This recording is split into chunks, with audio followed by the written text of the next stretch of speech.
nanggepin Vicky?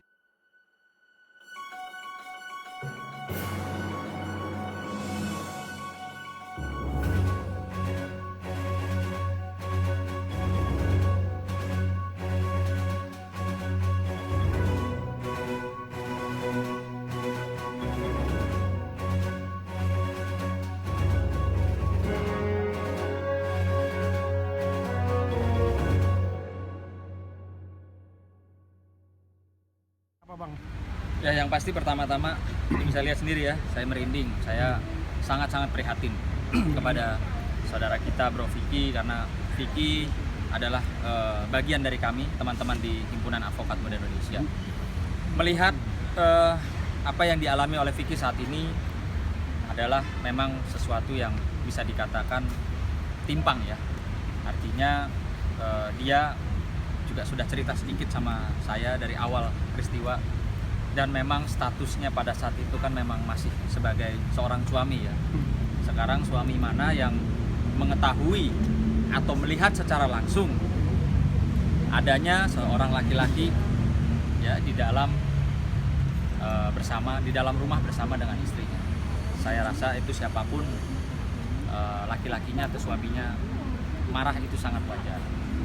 Nah, yang menjadikan persoalan di sini adalah kenapa atas dasar peristiwa tersebut kok malah Vicky yang saat ini berada di dalam rumah tahanan.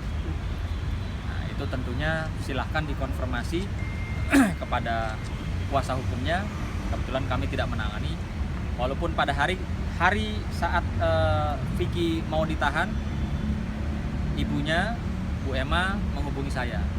Saya bilang saya lagi di Semarang Bu, saya lagi di Polda Jawa Tengah. Kenapa Bu? Nangis-nangis katanya ini Vicky mau ditahan.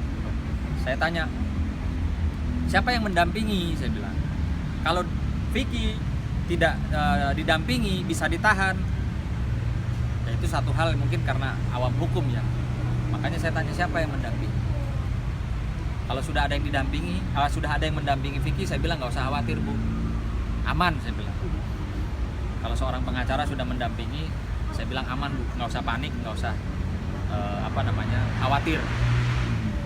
Namun demikian, saya dapat info bahwa Vicky tetap ditahan. Artinya harus kita luruskan dulu ini. Kenapa di pihak tingkat kepolisian penyidikan tidak ditahan? Kenapa di tingkat kejaksaan bisa ditahan? Artinya pasti ada pertimbangan-pertimbangan yang profesional yang diambil oleh pihak kejaksaan. Ya. Dan apa tugas seorang pengacara? Ya tentunya sudah tahu lah harus bagaimana. Kami di sini walaupun kita semua pengacara, tapi kami tetap mensupport Vicky dan keluarganya. Kami sangat-sangat menyesalkan ya, menyayangkan kenapa sampai ada diberlakukan penahanan.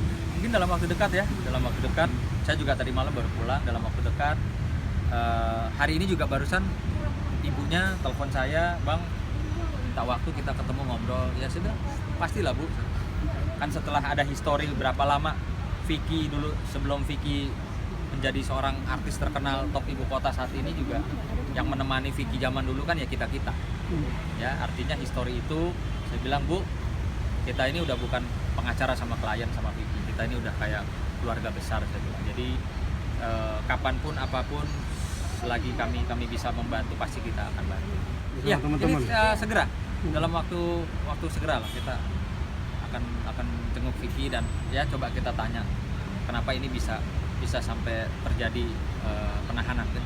Kalau bantuan hukum gini, kan diatur dalam undang-undang advokat ya atau kode etik. Ketika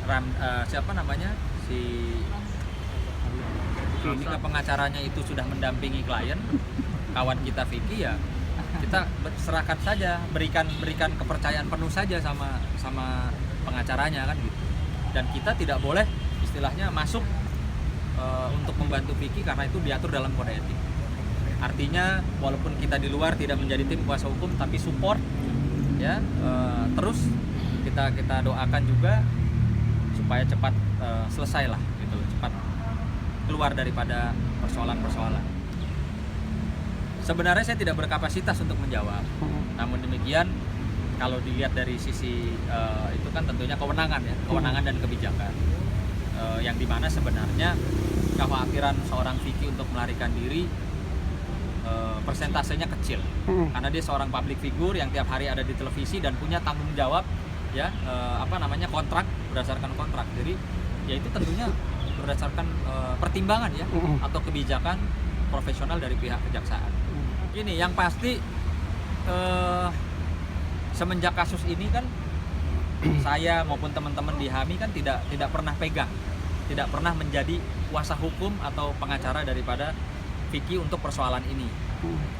Jadi ya kami sebagai kawan hanya monitor, tahu ini itu, sempat curhat, ini kok begini bro ya, kok malah gue yang dilaporin dan gue siap dinaikkan jadi tersangka. Ya saya bilang, ya itu tugas pengacaramu, kita ini temen loh, walaupun kita profesinya pengacara tapi ini kita temen pada saat ini, karena Vicky punya pengacara ya kan, yang seharusnya Vicky nanyanya sama pengacara, jangan nanya ke kita.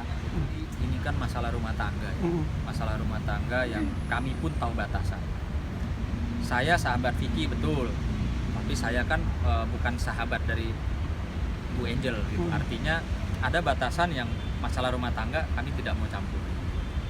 Sehingga sedari awal juga kita tidak mendampingi Vicky atau tidak jadi pengacara Vicky untuk kasus ini. Sama sesama teman gitu ya. Yang pertama-tama Vicky, kami sebagai sahabat mendoakan ya, kamu harus kuat dalam hal menjalankan proses hukum ini. Karena apapun hukum itu tidak boleh diintervensi. Ya. Apapun itu nanti proses ini berjalan sampai nanti ada putusan bahwa apakah memang Vicky bersalah atau tidak. Karena semua masih dalam tahap dugaan. Ya. Ini proses masih dugaan. Soal penahanan kewenangan, itu bicara kewenangan. Tapi karena sebagai sahabat, yang pertama saya pribadi dan juga keluarga besar kami mendoakan semoga Vicky tegar, kuat untuk menghadapi cobaan lagi ya, karena sudah beberapa cobaan lagi dan lagi. Semoga dia kuat. Yang kedua, semoga proses hukumnya berjalan dengan lancar dan cepat sehingga bisa mendapatkan suatu kepastian hukum. Apakah Vicky benar-benar bersalah dalam proses ini atau dihukum, atau memang ada upaya lain dari pengacaranya untuk supaya perkara ini bisa istilahnya itu apakah Vicky bisa dibebaskan dengan dasar atau argumentasi hukum dan dasar bukti yang lain, kan itu kan nanti proses hukumnya. Ini sebagai teman nih. Tapi kalau soal Vicky, jiwa dan juga persahabatannya luar biasa. Top. Dia sebagai sahabat yang baik ya.